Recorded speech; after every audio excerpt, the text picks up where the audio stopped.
Quando nós estudamos esse Evangelho, irmãos e irmãs, a gente analisa esse texto e encontra alguns tesouros escondidos nele. O primeiro é isso que é traduzido assim nos nossos textos: não querendo denunciá-la, resolveu abandonar Maria em segredo. Ali o verbo que é traduzido por denunciar é deigmatizo, que quer dizer não exatamente denunciar, mas sim tirar o véu de um segredo, desvendar um mistério, que é justamente desvendar, tirar a venda de um mistério. Então, o que acontece ali com José é que ele está diante de um mistério que é maior do que ele não compreende. Então, como é uma coisa que enche ele de temor, e justamente a gente sabe que ele teme, porque é o que o anjo diz para ele: não tenhas medo. Então, ele tem medo daquele mistério que é maior que ele. Então, ele faz esse plano de dizer: bom, se alguém vai aparecer aqui diante da sociedade como bandido, que seja eu, não ela. E depois tem um outro detalhe, a resposta que o anjo diz para ele no seu sonho: não tenhas medo de receber Maria como tua esposa, porque ela concebeu pela ação do Espírito Santo.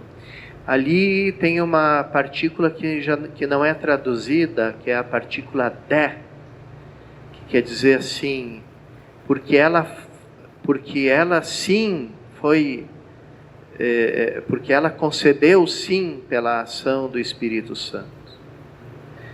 Então, esse sim de confirmação supõe que isso já tinha sido dito para ele.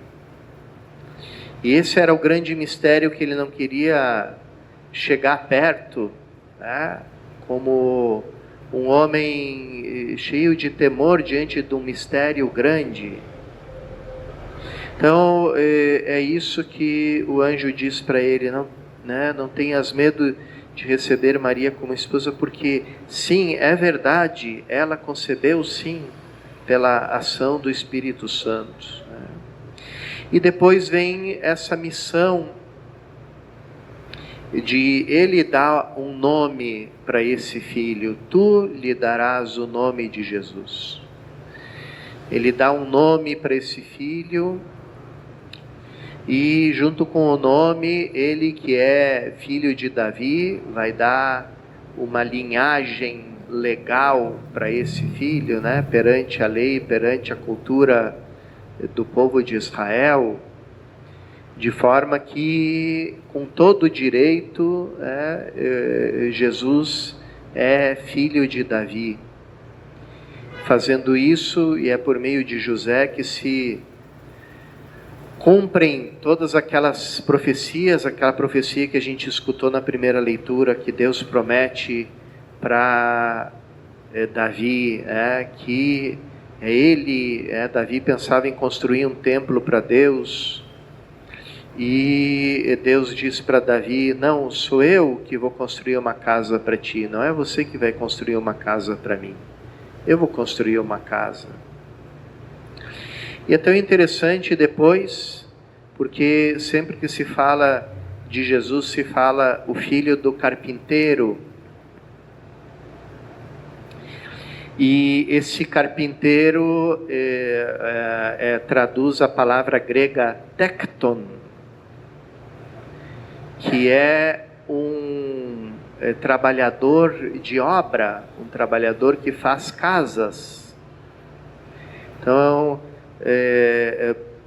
São José não era marceneiro, como aparece às vezes nos nossos ícones, Ele fazendo uma casa, uma cadeira, fazendo mesa. Não, ele trabalhava em obras, ele trabalhava construindo casas. Então ele é um tecton, né? Aí que vem a nossa palavra arquiteto, né? Arquitecton, quer dizer, o chefe dos tectons, né? dos pedreiros, né? O mestre de obras. Então, e tanto é que depois a gente vê como Jesus usa imagens da construção, né? Ele fala da casa construída sobre a rocha, ele fala da pedra que os construtores rejeitaram, né? Ele fala do cálculo necessário para construir uma torre, né? E tantas outras imagens. Aqui seria bom, né, os arquitetos daqui que estão me escutando, pegar todas essas, fazer, né, buscar nos evangelhos todas essas referências de Jesus sobre arquitetura. Tem todo um curso de arquitetura, de engenharia ali no evangelho, né? Então, Jesus aprendeu isso na prática, né? Então, São José entrega a Jesus um nome, uma linhagem, uma profissão, e que providencialmente, né, porque nada aqui é por acaso, tem a ver com construir casas, né? Então, depois Jesus é a própria casa, né? É o nosso lugar de encontro com o Senhor, né? Como diz, né, São João, né, e Jesus estava falando do templo do seu corpo, quando ele diz: destruam esse templo, em 3 dias eu levanto ele de novo. Olha aí o tecton falando, né? Então, mas diz, Jesus falava do templo do seu corpo. E qual é o templo que é o corpo de Jesus? São Pedro vai dizer: nós somos o templo de pedras vivas.